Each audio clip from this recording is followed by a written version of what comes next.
ముందుగా పెనంలో 3 స్పూన్లు నెయ్యి వేసుకోండమ్మా.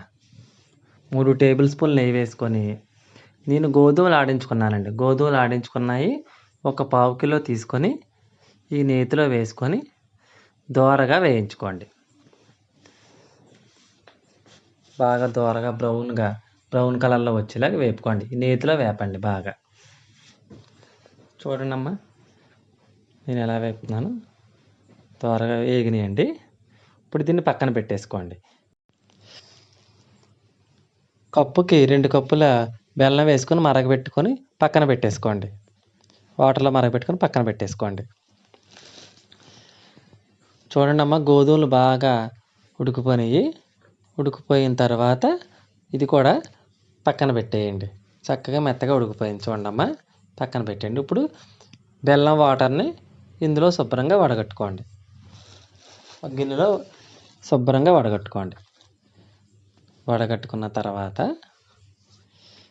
మనం రైస్ పక్కనెట్టుకున్నాం కదండి, గోధుమ రైసు, అది ఇందులో వేసేయండి.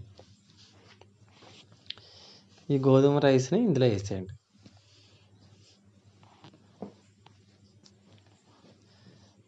చూడమ్మా, బాగా కలుపుకోండి. నేను గోధుమలు అయితే ప్రత్యేకించి ఆడించుకున్నానండి. ఇవి బజార్లో కొన్నాయి కాదండి. అదండి. చక్కగా చూడమ్మా, పాకంలో బాగా కలపండి. చూడండి, పాకం బాగా ఉడుకుతుంది. ఉడికిన తర్వాత ఇందులో